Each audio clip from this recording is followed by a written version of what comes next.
China's economy is on the brink of collapse, and this perhaps could be the most bullish outcome for Bitcoin itself. It's time to discover crypto.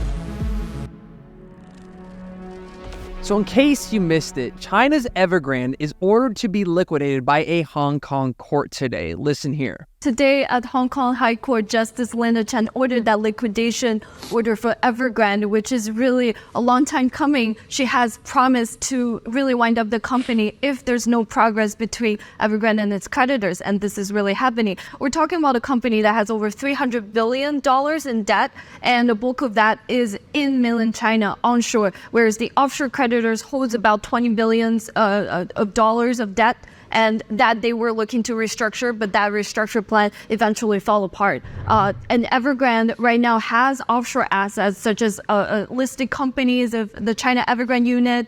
It has an EV unit that hasn't actually produced any electric cars, and also a service, a property service. They were wound up, unit. I suppose, part of the liquidation process. They have an EV unit in this company, which, mind you guys, is the largest company in the world when it comes to assets under management for real estate. Check this out. Top 88 largest real estate companies ranking by total assets. You can see that China Evergrande is number one, where it used to have over 367 billion in total assets, almost completely doubling number two and tripling or quadrupling number three in those top companies. And they had an entire EV decision or section that, yes, didn't produce a single EV vehicle. At 2:30, we have another regulating hearing by Justice Linda Chen, and where she will pronounce the reasoning behind why she ordered that winding up, and also appointing a provisional liquidator for the company. So they are officially being liquidated. And what this means for markets could be absolutely devastating. At least that's what mainstream media is trying to publicize. Be careful, stocks are collapsing. This is the end of the Chinese economy.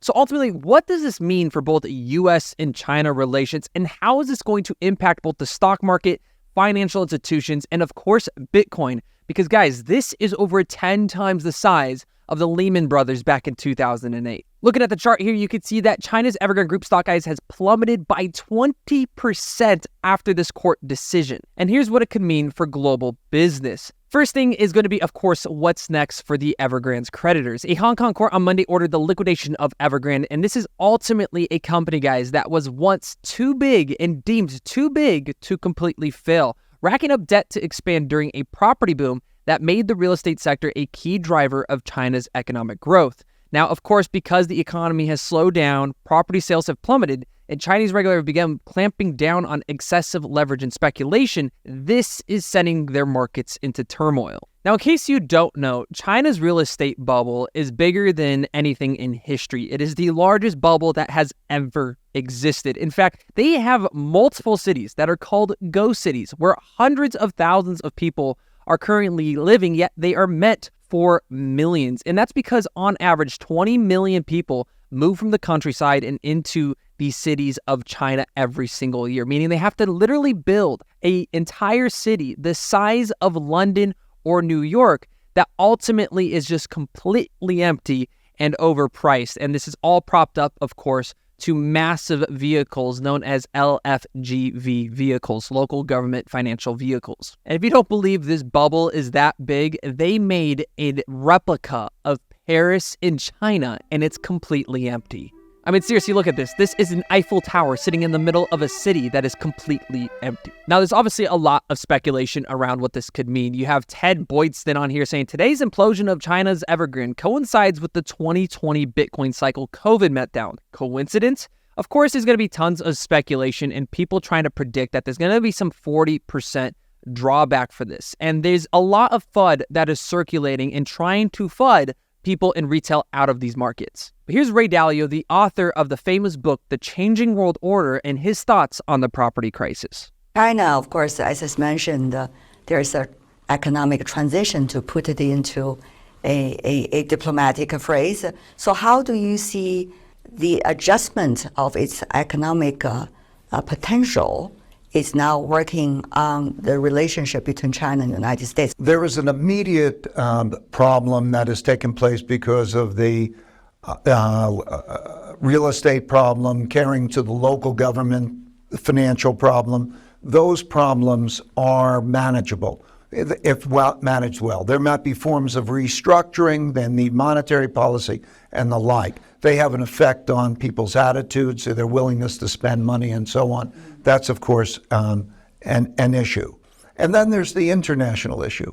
International conflict with the United States. The problem with that is also a problem from the U.S. perspective. Foreign investors or foreign companies worry about being sanctioned in China. So it might be actions that could come from either the U.S. side or can come from the Chinese side. And then there's still the remarkable development of Chinese technologies and Chinese productions. Look at the leadership that's taking place in wind and electric vehicles, and even the development of the chip race. That's an American-Chinese competition, and it's really quite remarkable how effective that is. But of course, that also, in the competitor's view, represents a risk. So you look at marketplaces, Europe, will electric vehicles, what will the roles be, and so on. So those competitions are going on, and how they're handled, I think, will be really important. So, of course, what's taking place is going to be massively impactful in our markets coming up. And he mentioned the keyword restructuring. You see, China's stocks, this is their top 300, similar to the S&P 500, but for China, is down nearly 50% in just the last 3 years. And that is what's bringing China and Xi Jinping to do something that he's never done before. Print a ton of yuan. Yeah, China is printing money. They just launched a rescue package backed by $278 billion. Policymakers are seeking to mobilize about 2 trillion yuan, mainly from offshore accounts of Chinese state-owned enterprises. And this is where we get into the bullish price action for crypto, because guess what everybody in China is starting to flood into as the yuan not only drops in value, but their stocks completely crash and burn. I'll give you a hint. It's not these giant ghost cities. It's, in fact, Bitcoin. Guys, as these stocks are being bruised, Chinese are running into the banned Bitcoin. Even though Bitcoin was banned in 2021, you have multiple financial sectors starting to flood all of their money and position them out of Chinese stocks. You have Dylan Run right here, a Shanghai-based finance sector executive, started moving a bit of his money into cryptocurrencies in early 2023. This was when he realized that the Chinese economy and its stock markets were going downhill. Now, crypto and trading, like I mentioned, have been banned in China since 2021, but Run used bank cards issued by small rural commercial banks to buy cryptocurrencies through gray market dealers and capped each transaction at 50,000 yuan to escape scrutiny. He stated that Bitcoin is a safe haven like gold. Yes, Bitcoin is digital gold, and it now accounts for over half of his investment portfolio compared with just 40% of Chinese equity. Their financial sector is moving into Bitcoin. Their retail sector is moving into Bitcoin. They do not want to buy a 4th or 5th or 6th property, especially as the largest property manager in the world is collapsing. They are being liquidated by Hong Kong's courts. Now, of course, with the announcement today with Evergrande, Bitcoin actually jumped nearly 5%. It jumped from $41,000 upwards of $43,200 at the top of today, and leads to a very bullish article where Arthur Hayes, the CEO of a massive crypto exchange, says that crypto could benefit from an influx of Chinese money. Now, this came out in November of 2023, so a few months back, but has nearly hit the last nail in this coffin, because he says, let's take a look at how the Middle Kingdom is about to throw gasoline on the raging fire that is the incipient of crypto bull market. So a massive bullish market right now with crypto, and China is going to just pour more fuel into it as they print money. He outlined a confluence of factors that could prompt China to flood the world with yuan credit. And this immense amount of new credit is what is going to just uplift the entire crypto sector. And he was 100% correct, because the local government financial vehicles that have been propping up the real estate market in China, while we don't need to go into the technicals, now makes up of over 40% of GDP from 2012